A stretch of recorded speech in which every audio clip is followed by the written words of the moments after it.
Hi friends, my name is Manish Kumar and now I am tell you which dictionary you should follow because बहुत सारे ऐसे student हैं और बच्चे हैं जो डिक्शनरी के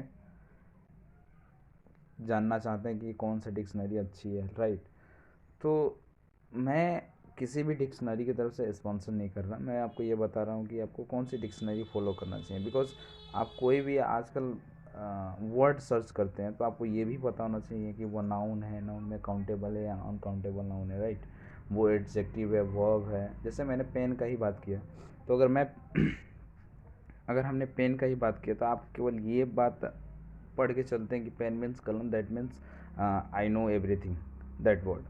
तो it is not right, right. तो अगर इस बात को जानना है कि वो वर्ब की तरह भी यूज हो सकता है, अगर सही में आपको इंग्लिश सीखनी है तो हर वर्ड का पता होना चाहिए कि जो वर्ड मैं लिख रहा हूँ, राइट, या फिर कहीं पे लिखा हुआ है तो क्या वो वर्ब की तरह भी यूज किया जा सकता है, तभी हम उसका एग्जैक्ट मीनिंग निकाल सकते हैं। अदरवाइज आप हिंदी के ट्रांसलेशन या इंग्लिश तो हिंदी भी करेंगे तब भी आपको बहुत सारे प्रॉब्लम होंगे, बिकॉज आपने बस ये याद कर रखा है कि चेयर मीन्स कुर्सी होता है, राइट, पेन मीन्स कलम होता है। तो ये आपकी गलत फहमी है और इस तरह से आप कभी भी कहीं पे भी स्पोकन इंग्लिश या कोई भी इंग्लिश पढ़ करके आप कहेंगे कि आई कैन स्पीक इंग्लिश, तो ये आप आप ही समझ सकते हैं, है ना। तो सामने वाला कभी पेन को वर्ब की तरह भी यूज कर सकता है और कभी नाउन की तरह भी। तो हम कौन सी डिक्शनरी यूज करें, ये एक अपने आप में एक बड़ी मुद्दा है, राइट। तो इस बात को अगर जानना है तो हम मेरे पास एक डिक्शनरी है जिसका नाम है हिंदी इंग्लिश डिक्शनरी। अगर आप इसको प्ले स्टोर पर सर्च करेंगे, राइट,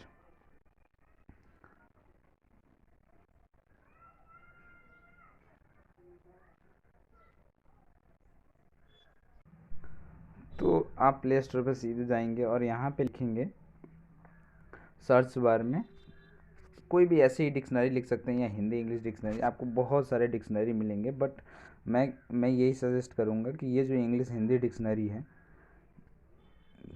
ये वाला आप इसको ही इंस्टॉल करिए और इसके हर लैंग्वेज का, राइट, इसके हर लैंग्वेज का आपको डिक्शनरी मिल जाएगा। चाहे आप किसी भी लैंग्वेज का खोजना चाहते हैं, बांग्ला, गुजराती टू इंग्लिश, मतलब अरेबिक टू इंग्लिश, हर लैंग्वेज का इसी का डिक्शनरी मिल जाएगा। बहुत ही बढ़िया है, जिसमें जैसे मैंने ये डिक्शनरी खोल डाउनलोड कर लिया है मैंने। अगर मैं इसको इसमें जा कर के सर्च करता हूँ इस, तो देखिए इसमें जैसे कोई भी वर्ड सर्च करते हैं, राइट, ये रही डिक्शनरी और मैं इसको खोलता हूँ। जैसे कोई भी वर्ड, एक छोटा सा वर्ड ही लेता हूँ, पेन।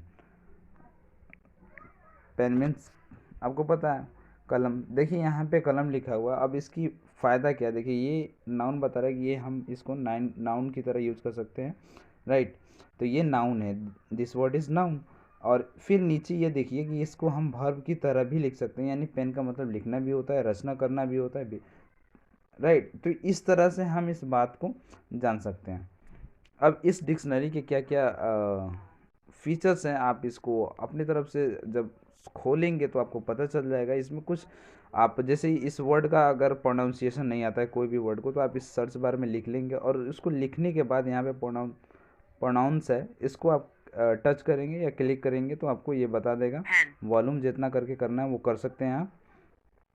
फिर उसके बाद जैसे कोई वर्ड आपको बोल बोल कर लाना है तो आप यहाँ से सिंपली बोल सकते हैं कोई भी वर्ड एंड सर्च कर सकते हैं गूगल पे, राइट। और फिर कोई ऐसा वर्ड भी है जिसको आप फ़ोटो लेना चाहते हैं तो वो उसको भी आप ये काम कर सकते हैं। यहाँ पे अलाउ सीधा करेंगे और अलाउ करने के बाद आप जो भी वर्ड है आप उसको सर्च कर सकते हैं, राइट। इस तरह से आप कर लीजिएगा, ओके। तो ये डिक्शनरी आपके लिए बहुत बढ़िया है। जैसे मैं सेकंड वर्ड सर्च करता हूँ कि चेयर, तो चेयर का मतलब आपने बस ये रट के रखा है कि कुर्सी है, ठीक है। लेकिन चेयर का मतलब लिखना भी, सॉरी, अध्यक्षता करना भी होता है, जैसे चेयरमैन होता है। जैसे कोई कहता है कि the president chairs the meetings, तो इसका ये मतलब थोड़ा ना कि उन्होंने कुर्सी दी है, इसका ये मतलब है कि उन्होंने उस मीटिंग की अध्यक्षता की। तो आप इस तरह से इस डिक्शनरी के माध्यम से कोई भी वर्ड का पता कर सकते हैं, राइट। तो ये थी एक छोटी सी information for you, because lot of student ask me, sir, tell me a dictionary which is better for us, so I tell you. Thank you, thanks for watching.